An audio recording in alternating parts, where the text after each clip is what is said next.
ようこそタイブログラジオへ。よろしくお願いします。まずはあなたにちょっと想像してみてほしいんです。時刻は朝の6時30分。あなたは今何万人もの人々で埋め尽くされたタイの寺院の境内に立っています。ものすごい熱気ですよね。そうなんですよ。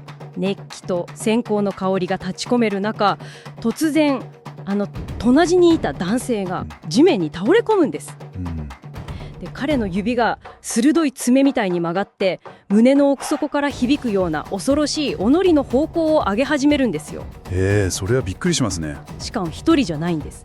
次々と周囲の人々が何かに取りつかれたみたいに奇妙な動きで前方のステージに向かって猛ダッシュしていくっていう、まるで映画のワンシーンみたいに聞こえるかもしれないんですけど、これフィクションじゃないんですよね。そうなんです。2026年にタイのナコンチャイシー川領域にあるワット・バンプラっていう寺院で実際に記録された光景なんですよね。はい。で今回の深掘りのミッションはですね、まさにこの圧倒的な光景の裏側にあるメカニズムというか真実を解き明かすことなんです。なるほど。今回のソースは YouTube チャンネルジャー先生のタイブログが記録したルアンポープン氏のワイクルー儀式の密着映像なんですが、ワイクルーっていうのは恩師とか師匠に敬意を払って教えに感謝するっていうタイの伝統的な儀式ですよね。そうですそうです。特にこのワット・バンプラはサクヤンと呼ばれるタイの伝統的な呉風タトゥーでめちゃくちゃ有名な寺院なんですよ。サクヤンですね。アンジェリーナ・ジョリーとかが入ってるあれですよね。そう、まさにそれです。で元住職の故ルアンポープン氏はそのサクヤンの達人として絶大な尊敬を集めていて、年に一度のこの儀式には彼からあるいはその弟子たちからタトゥーを彫られた信徒たちが本当に世界中から集結するんです。映像を見てて思ったんですけど、これただのニッチな集会とかじゃないんですよ。朝の5時40分、まだ太陽が昇る前からすでに行列ができてるんです。5時台からですか。すごい熱心ですよね。もうめちゃくちゃ人がいて、100バーツで花とか線香の鉱物セットを買う人とか、プラクラウンっていうお守りを求める人の列がはるか遠くの川の土手まで果てしなく続いてるんですよ。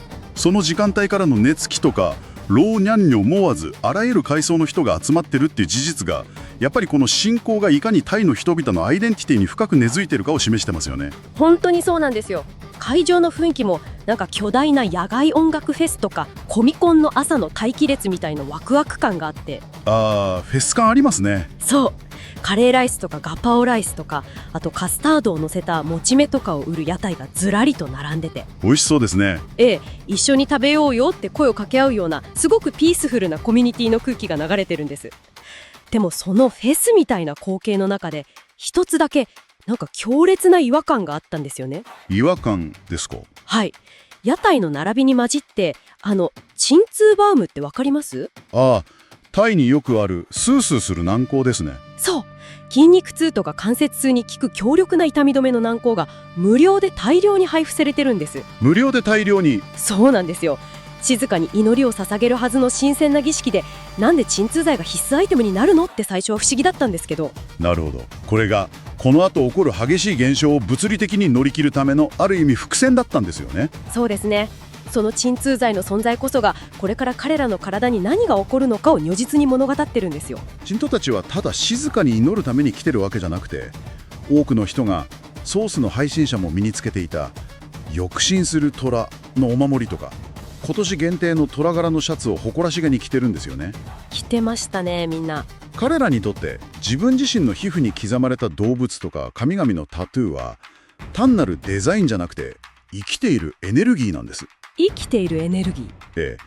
儀式が進むにつれてそのエネルギーが文字通り目を覚ますわけです。それがコン君、いわゆる憑依の現象ですよね。そうです。神道たちが師匠の像に向かって祈りを捧げていると、会場に龍舞とか獅子舞のグループが入ってきて、ドンドンっていう激しい太鼓の音が鳴り響くんですよね。そう、太鼓とシンバルの激しいリズム、それを引き金にしたみたいにあちこちで連鎖的に人々がトランス状態に陥っていくんです。あの光景は圧巻ですよね。憑依する対象もその人のタトゥーによって様々で。そうなんですよ。指を一本空に突き上げて走っていくおじいさんみたいな仙人とか、あとアクロバティックに宙返りして転んでも信じられないバネで起き上がるハヌマンっていう猿神とか。ハヌマンはよく見ますね。あと両腕を空に突き上げて威嚇する強靭な黒と赤の霊とか。そして今年はめちゃくちゃ珍しいらしいんですけど、大声で泣き叫びながら吠えるメスの虎の霊が2体も現れたってソースにありました。それは非常に珍しいケースですね。四つん這いになって本当に動物みたいな動きで前線へ突進していくんですよ。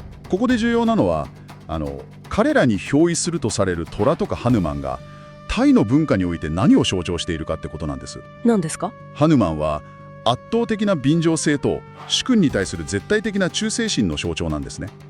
で、虎はあらゆる邪悪なものを遠ざける強大な力と保護の象徴なんです。なるほど。つまり彼らは無意識のうちに自分たちが最も必要としている力のアーキタイプ、元型ですね。それを身体で表現しているわけです。いや、ちょっと待ってくださいよ。そこなんです。文化的な象徴だっていうのは頭ではすごく理解できるんです。はい。でも私たちみたいに画面越しに何万人もの人間が突然自分は虎だとか猿だって思い込んで暴れ回る姿を見てると、正直なところこれって集団ヒステリーなんじゃないのって。まあそう見えちゃいますよね。あるいは SNS の再生回数稼ぎのパフォーマンスなんじゃないかって疑っちゃう部分もあるんですよ。なるほど。でも現場にいるソースの配信者はこれは絶対に本物だって断言してるんです。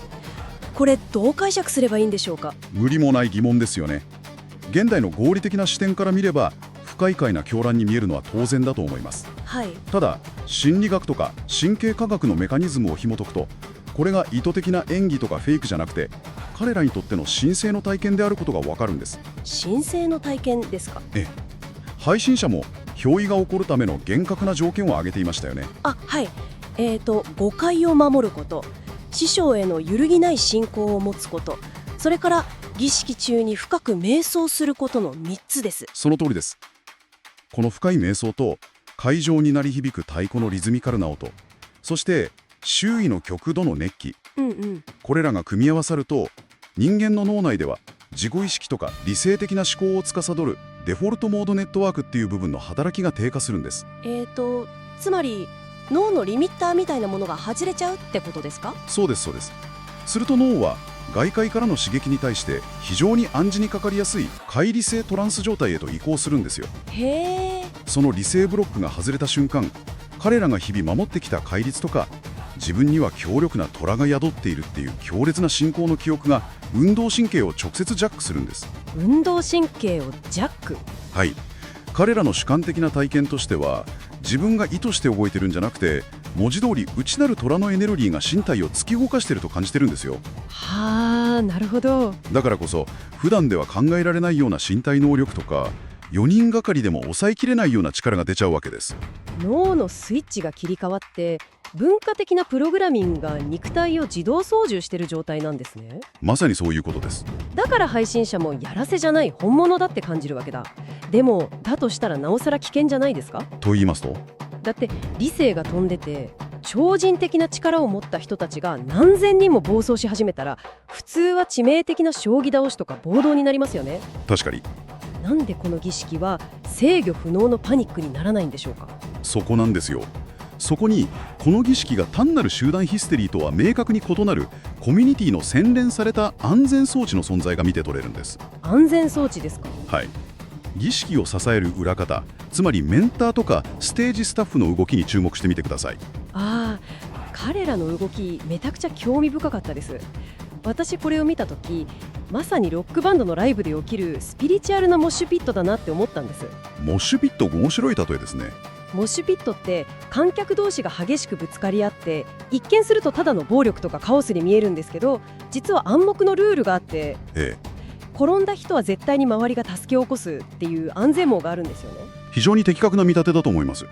カオスそのものが目的なんじゃなくて、カオスを安全に体験するための器がちゃんと用意されているんですよね。そうなんです。この儀式でもセキュリティスタッフであるメンターたちが憑依して突進してくる信徒たちを最前線で全力で受け止める用心棒の役割を果たしてるじゃないですか。はい、全力で受け止めてましたね。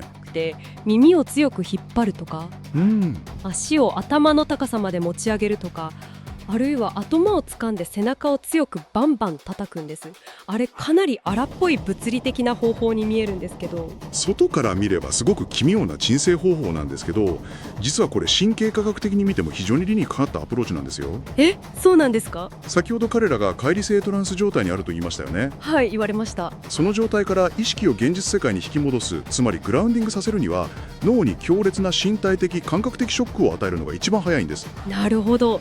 だから耳を引っ張って痛みを与えたりするんですね。ね、特に足を高く持ち上げるっていう行為は秀逸でして、へー。人間の脳は急激にバランスを崩されると、自己防衛のために空間認識と身体の制御にリソースを強制的に振り向けるんです。あ、なるほど。その瞬間、トランス状態が物理的にキャンセルされるんですよ。うわー、委託と平行感覚のバグを利用した強制再起動スイッチみたいなものですね。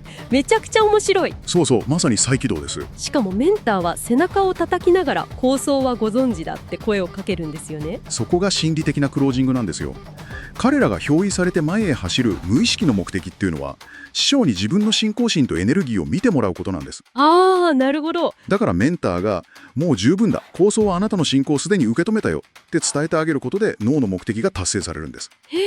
そして憑依状態から完全に安全に抜け出すことができるんです。いやー、メカニズムがわかると、あの荒っぽい動きがすごく優しさに満ちた行為に見えてきました。本当にそうですね。実際メンター自身が師匠を受け止めているうちに、その強烈なエネルギーの波に当てられて自分まで強要されちゃう場面もありましたよね。ありましたね。カオスでしたけど。すると今度は別のスタッフが急いでそのメンターの耳を引っ張って助けるっていう。怪我人のために看護師も待機してるし、あの朝配られていた鎮痛バルムも後で全身筋肉痛になるのが分かってるからこそのコミュニティからのケアだったわけですよね。その通りです。何万人の人々が自分の内なる野生とか信仰のエネルギーを極限まで爆発させても、絶対に誰かが受け止めて現実に戻してくれる。この完璧な相互信頼のシステムがあるからこそ、信徒たちは安心してトランス状態に入ることができるんですよ。だからこそあれだけのカオスがあっても誰も致命傷を負わないんですね。そういうことです。さて、そうやって極限の精神的肉体的なエネルギーを消費した大熱狂の嵐が過ぎ去ります。午前10時、氷揚の波が収まって数万人の信徒たちは汗と泥にまみれて疲れ果てていると、儀式はここで公式に終了するわけですけど、この膨大な数の群衆をどうやって物理的にもスピリチュアル的にもクールダウンさせて家に帰すんでしょうか。儀式の締めくくりにはですね、参加者全員に幸運をもたらす聖水の祝福が行われます。はい、聖水ですよね。でも考えてみてください。相手は何万人っていう途方もない数ですよ。お坊さんが木の枝でピチャピチャっと一人ずつ聖水を振りかけてたら、全員終わる頃には来年の儀式が始まっちゃいますよね。確かに日が暮れちゃいますね。どうするのかと思ったら、なんと農薬散布とか広範囲の消毒に使うような背中に背負うエンジン付きの大型農業用噴霧器が登場するんです。これ儀式の中で最もコントラストが効いている非常に興味深い場面でしたよね。大音量のモーター音とともに何万人もの頭を上に豪快にまるで霧みたいに大量の聖水が撒き散らされるんですよ。たちも大喜びでその霧を浴びて、これで今年も幸運がもらえるぞって満足してカイロに着くんです。古代から続くディープな精神世界と圧倒的に現代的でインダストリアルが解決策のギャップに私最高に痺れました。この噴霧器の使用は単なる笑い話じゃないんですよ。と言いますと、タイの仏教とか信仰がいかに適応力に優れているかを示す象徴的な出来事なんです。なるほど。軽快化した伝統の形式に固執するんじゃなくて、何万人に祝福を行き渡らせるっていう本来の目的を達成するために、最も合理的で現代的なテクノロジーを平然と導入する、生きた宗教のダイナミズムを感じますよね。確かに。この記録を残したソースの配信者自身もなんか部外者として面白おかしく撮影してるわけじゃなかったんですよね。そうですね、当事者でしたね。はい、彼の左腕には習い神、右腕にライオン、右足に虎、左足に熊っていう強力なサクヤンが彫り込まれていて、この信仰のエネルギーは本当に素晴らしい、来年も絶海に来るって語る真の信徒でした。彼自身が深く信仰しているからこそ見えた景色ですよね。彼が内側にいるからこそ、この熱量と合理性が同居するリアルな空気が伝わってきたんだと思います。今回のテーマを通して見えてきたのは、信仰っていう目に見えないものが人々の身体を突き動かして、巨大なコミュニティの力によって安全に守られ、そして現代の実用性とも見事に融合しているっていう事実ですよね。本当にその通りですね。今の私たちの社会って全てがスクリーンの中で完結してて、感情も行動も常に理性的であることとかコントロールされていることが求められますよね。そうですよね。息苦しい部分もあります。でも人間には本来理性の多我を外して心の奥底にある何かを全力で爆発させたいっていう本能があるはずなんです。確かに。大社会を生きる私たちが失ってしまった、あるいは抑圧してしまったものを彼らは体現しているのかもしれませんね。ええ、だから最後にあなたにも少しだけ考えてみてほしいんです。